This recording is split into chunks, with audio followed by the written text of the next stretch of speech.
Hello, hello, and welcome to 𝐬𝐭𝐚𝐲 Europa League semi-final second leg. Good games we had in the first leg. cagey games, I would say. Roma winning at the Olimpico 1-0 against Bayern Leverkusen, and Juventus managed in the end to get a draw in Turin against Sevilla. We have Daniele Fisichella and Alvaro Romeo to analyze. Hello, Dani. Hello, Alvaro. To analyze all the actions of this semi-finals second leg in the Europa League. Before we get started, please do not forget to like, subscribe, and hit the notifications bell. Now we are ready to go.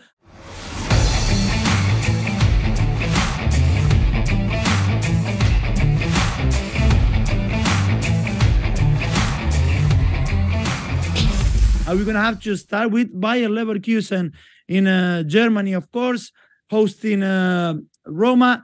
Dani, in the first leg, Leverkusen could have started the game in front. They had good chances to score, especially in the first half. We knew with Roma always it was going to be a low scoring matter in this game. In the end, they won it by a minimal margin, but still a good margin going into the second leg. They have Jose Mourinho, who knows a thing or two about winning or making finals at the European stage. He's done it with Roma last year in the Conference League. Now the opportunity in the Europa League. He relies on the Europa League actually to qualify on the Champions League, because in the Serie A it's a matter of a miracle, I believe, to make it in the top four with only 3 games to go. How do you see this second leg unfolding, Dani? Pretty much the same as the other game, to be fair, because Roma under Mourinho have become masters of tight margins, managing this sort of games. They are an experienced side, but at the same time, they are a side that struggles for goal. 0-0 at the weekend, 14 clean sheets this season in Serie A. You also have to add a couple of clean sheets in Europe as well. And here you got the picture. Dybala is doubtful, very, very doubtful. And without the Argentine this season, Roma, I don't think they ever scored more than 2 goals in 1 or 2 occasions. So should Bayer Leverkusen take the lead early, it's going to be perhaps even more cagey and more difficult for Roma to actually win the game. But Roma, in their previous travels away from home in the Europa League, they had not just parked the bus. If you look at the games they played against Feyenoord, against Real Sociedad, against Salzburg, they had a lot of chances. Perhaps they had the best chances of the games. I think they hit the post twice in each of those games. They were decent performances as well. Look, there is a cliche that Mourinho parks the bus, is very defensive. You know, he can defend without being extremely defensive. This Roma side is compact. He has got midfielders who can play with the ball.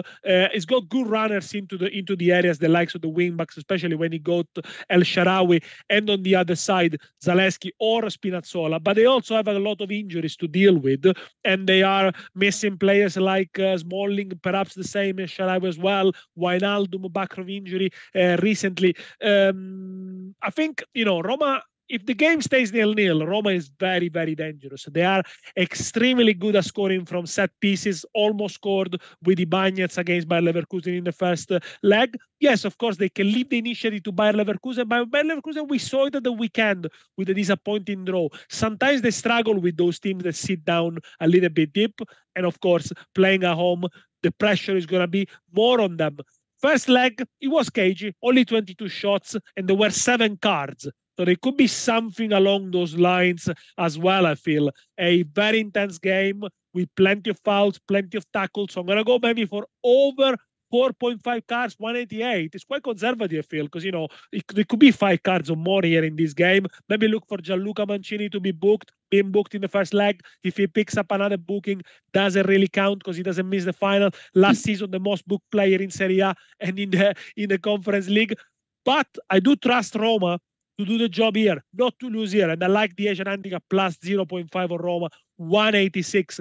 By the way, Mourinho very critical of the environment recently. He feels on his own against everybody. He seems to be on his way out. But if he's on his way out with 2 trophies, he will be a legend in Roma for a side that hasn't won pretty much anything in the last 30 more years, well, apart from the Scudetto, of course. And for another maybe cagey first half draw is at 2.16. Also first half under 1 goals, 1.76. Alvaro, what's your view on this Bayer Leverkusen Roma? Who can you see making the final in Budapest? Well, my first view is that both sides need to win the Europa League if they want to win the Champions League the next season, because Bayer Leverkusen lost their chances this weekend, and for Roma it's virtually impossible to qualify for the Champions League as well. Who knows? At least Roma has a chance. Bayer Leverkusen doesn't have any. Even in the other ties, Sevilla cannot qualify for the Champions League via La Liga. So there are 3 sides in the Europa League that for their finances, they would benefit a lot from being in the Champions League. And they are playing for more than winning a trophy. Also, the club will probably look at this competition like the trampoline to take them to the highest earning competition in the world. But yeah, I think that the other day when I was watching Roma, Bayer Leverkusen, I had a sense of inevitability. I know that number one, Roma has been very good lately in the ties. I mean, and they have been victorious in 10 of the last 11 UEFA knockout ties. This is a stat given by UEFA, and it tells you a little bit. And with Jose Mourinho, it's been like this. It's been like this, and maybe I wouldn't say that I disagree with Daniele, but I think that Mourinho has been voluntarily defensive in a few second leg away from home, like for example against Real Sociedad. I wouldn't say that it was proper catenaccio, that's a cliche, but in the second leg against Real Sociedad, I think Roma was very, very happy to sit back, stay tight, and not park the bus, but defend with 9 men, basically, and put just 1 man up front. And, Real Sociedad couldn't make it. Many other teams couldn't make it against Roma. Congratulations to them, because they have been a very good defensive unit when it comes to these kind of competitions. In Europe, last season they won the Conference League, keeping clean sheets, and this season they are close to the Europa League final again, with the same script and the same master lines. And this is also a route for self-vindication for Jose Mourinho, because 3 years ago he was basically dropped from that elite pool of managers, right? Pep Guardiola, Jurgen Klopp, and so on. I believe that he's still there in his own way. The thing is that football has evolved, and many fans are expecting maybe more entertainment during the games. But Jose Mourinho, he's vindicating himself, and they say that he may be set to go to PSG. And I think that if he hadn't had such a good moment at Roma, or such a good couple of seasons at Roma, he wouldn't be considered for PSG. So, for this time, look, I think that Roma is going to impose their style over Bayer Leverkusen. A Bayer Leverkusen that in the weekend, again, they were struggling to score. A Bayer Leverkusen that has been free flow, scoring side, but they suffer against tight defenses. So I'm going to go for an Asian handicap plus 0.75 for Roma. It pays 163. I like this one a lot. Or even a double chance for Roma, which the money obviously is better. 186. A clean sheet for Roma will be the sublimation of what I'm saying. 390. But maybe I'm not ready to go that far, because there is no need, really. A double chance for Roma, 186, is good enough.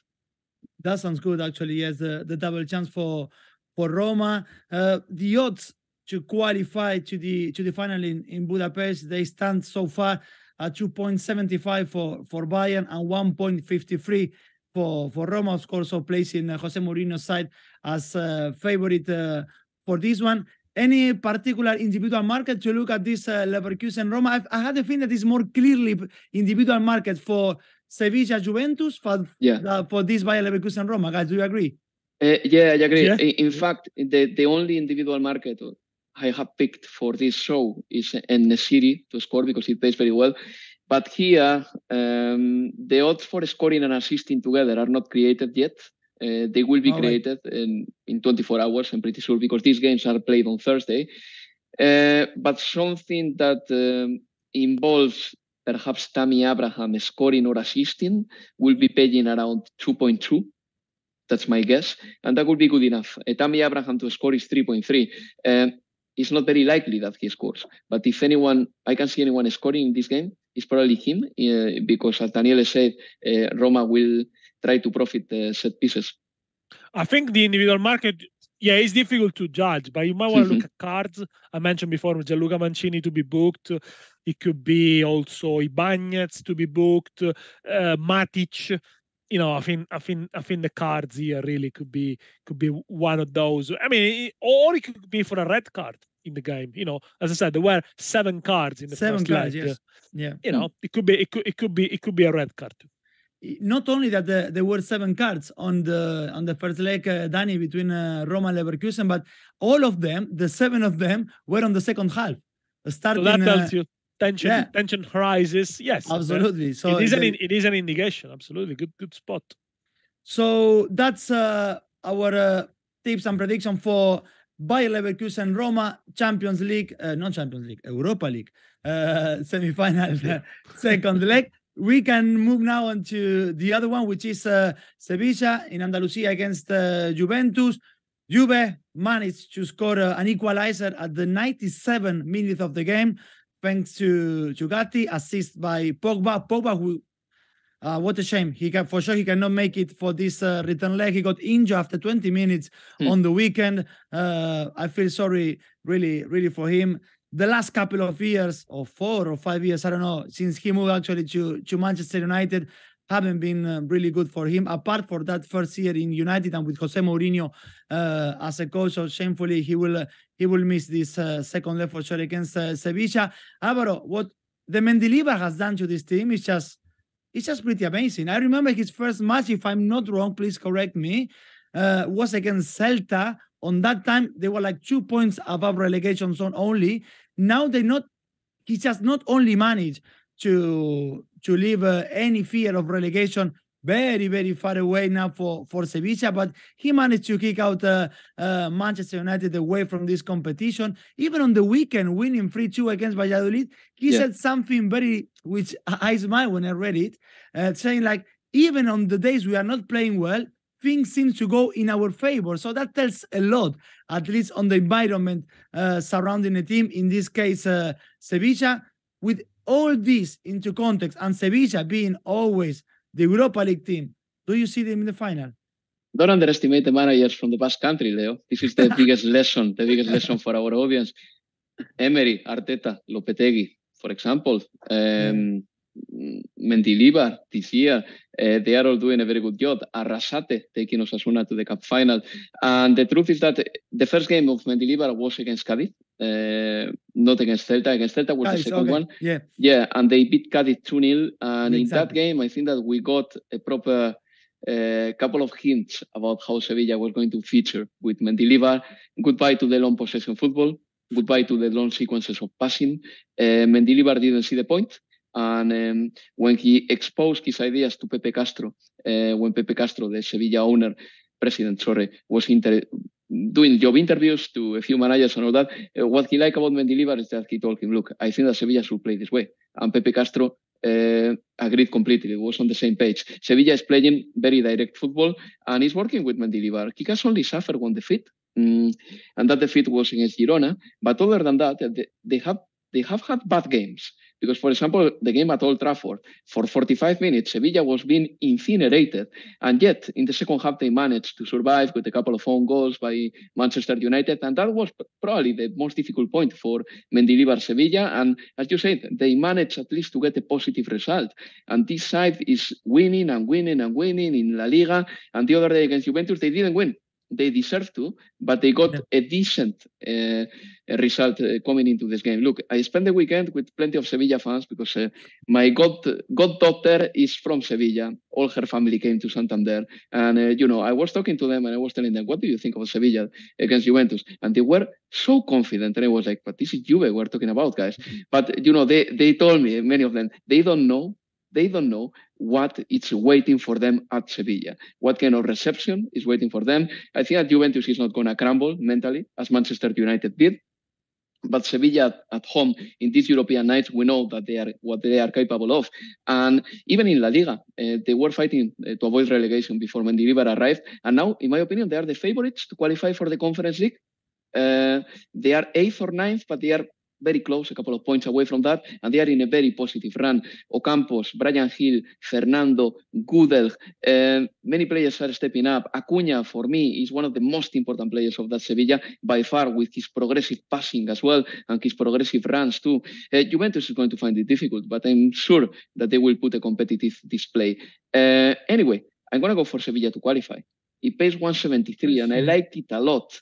And, if I want to play big, and we have done 2 shows this week, one about the Champions League, one about the Europa League, I will play big in this one. And I found some odds that I really like. I think that Sevilla can win the first half.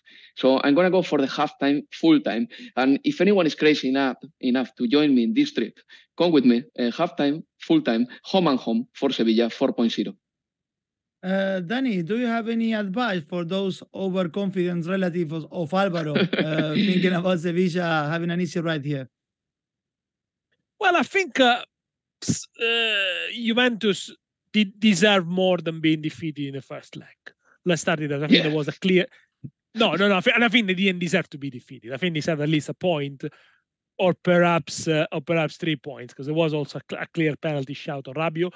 But with Juventus, I mean, now it's too. I think now in the season it's too late for them to expect to play good football, to play well, to dominate games. This is what it is. 2 years onto Allegri reign, and this is a Juventus, a reactive side, a side that's got a lot of talent, a lot of individual talents. He relies a lot on them, and often the reaction is more of a nervous reaction, a more of a pride reaction, rather than a lot of, with a clear master plan. But we have to say that so far it has worked, although they did crash out of the Champions League. In 2023, only Napoli has collected more points than Juve in Serie A. They kept 18 clean sheets in Serie A and 23 in both competitions, so 23 wins to 0. However, I think that suddenly, sooner or later, Juventus are going to get found out, as they got found out in Napoli when they lost 5-1 against Napoli.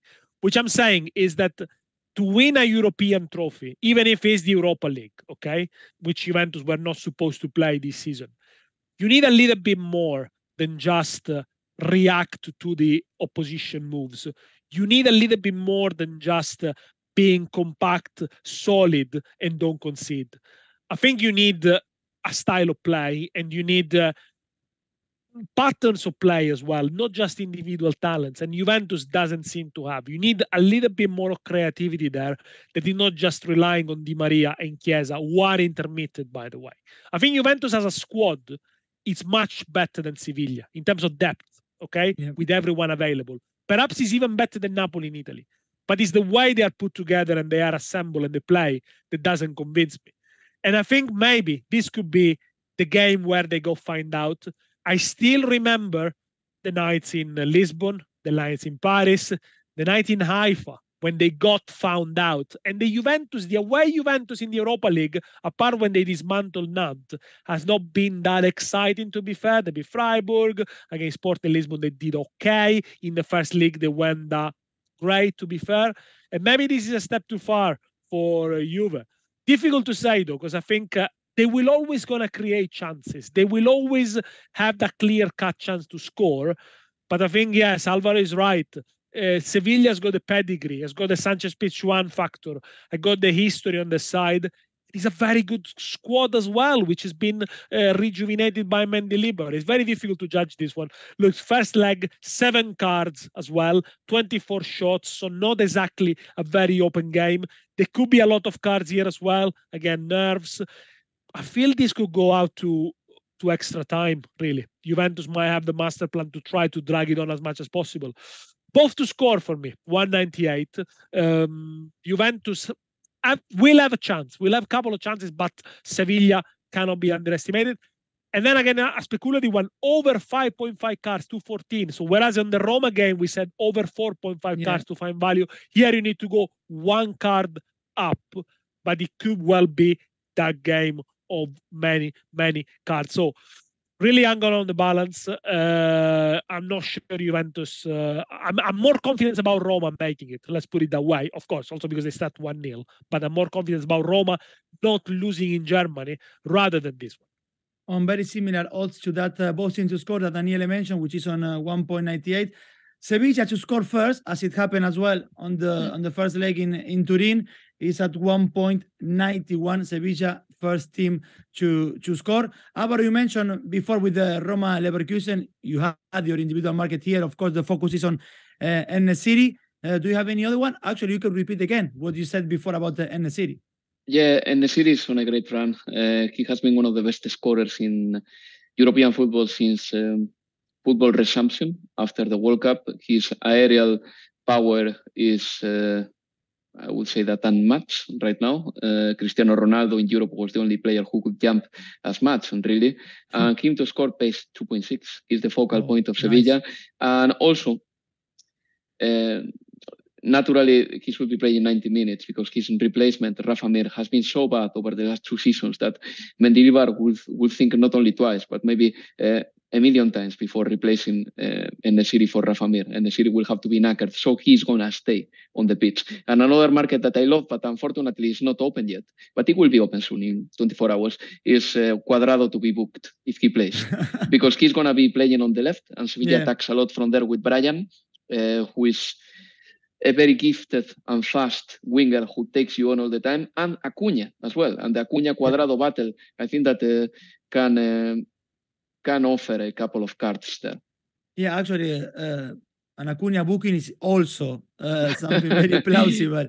Definitely, yes, that could happen to 𝐴CCA, who actually mentioned in what we were saying at the beginning about the Mendilibar. He had a dig on Sampaoli when he was asked what happened, how can he explain this turnaround? And he said, like, well, now we have a coach we can understand.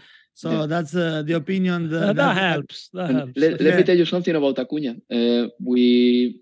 We tend to talk about his intensity, his pace, and his character, his garra, as they say in South America, especially in Uruguay. But his progressive passes to break a line, not the crosses, the passes, and normally on the grass, are incredible. As the good midfielders. I mean, he can do that very well. It's very impressive.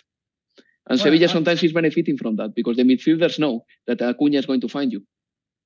Actually, he was naturally, he started as a midfielder, so he can absolutely be linked to that kind of passes now. Anyway, playing as a left back. Any individual market would like to point out, or shall we move on to best bets and ACCA? Just one. I think for Juventus, there are a lot of great players, but I think if I look at the European caliber player, I want to single it out one which has been having a great season, Rabiot. I remember this season in summer, Manchester United were linked to Rabiot and people were pulling their hairs in England. No, how they come get Rabiot. Rabiot is an excellent midfielder. He's got a lot of legs, very physical, can score, can assist. In this fairly mediocre Juventus midfield, and don't take any offense of it, I think Rabiot has been a standout. For him to score an assist, I think he pays around 450, and he already scored a couple in the Europa League this season. Dani, one person here agrees with you. Which is not a member of your family, probably. It's me, because I know yes. I know what Leo was saying about Rabiot in August. He doesn't like him. I just, to be honest, like when I was thinking about Rabiot, it was difficult for me to think of a position of him. I didn't know what he was. Whether he could play behind the striker, he was a left midfielder. Not behind the striker. Jack of all trades. A defensive midfielder. He can do everything. He can do everything. He can play on the right wing, left wing, behind, in the midfield 3, in a midfield 4. He's got the international pedigree. Look, I think. Okay, Manchester United then got. They got, of course, Sabitzer. Okay, they got Eriksen. I think they would have been well off with Rabiot as well. I mean, I was not pulling any hair because I have. No. Almost any, but yes, I was one of the Rabiot anti-Rabiot at the beginning. Anti-Rabiot brigade. Yes.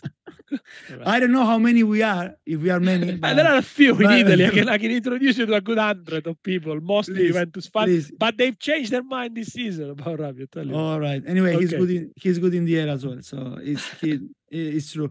All right. Alvaro, I start with you. Safe bet and ACCA for this Europa League second leg semifinals. course, very quickly. My safe bet is Asian handicap +1 for Roma, 141. And my ACCA is Sevilla to score over 0.5 goals, a double chance for Sevilla, Asian handicap +1 for Roma, and altogether it pays 2.5. Dani, what about you? Safe bet, ACCA. Best bet, Bayer Leverkusen Roma first half X2, double chance, 148. So Roma not to lose the first half. Moving to the ACCA, Bayer Leverkusen Roma under 1 goal in the first half. Individual is 177. Sevilla, Asian handicap 0 in the first half, 180. Individually, total odds 318. Amazing, guys. Thanks everyone for watching. Thanks Alvaro and Daniele for all the tips and prediction and all the analysis. Before everyone goes on to Expedia's website to place your bets, as always, we ask, please do not forget to like, subscribe, and hit the notifications bell. And we will see you next time. Thank you very much, Dani, Alvaro. Bye-bye. Bye-bye. Ciao, ciao. Bye-bye. Ciao.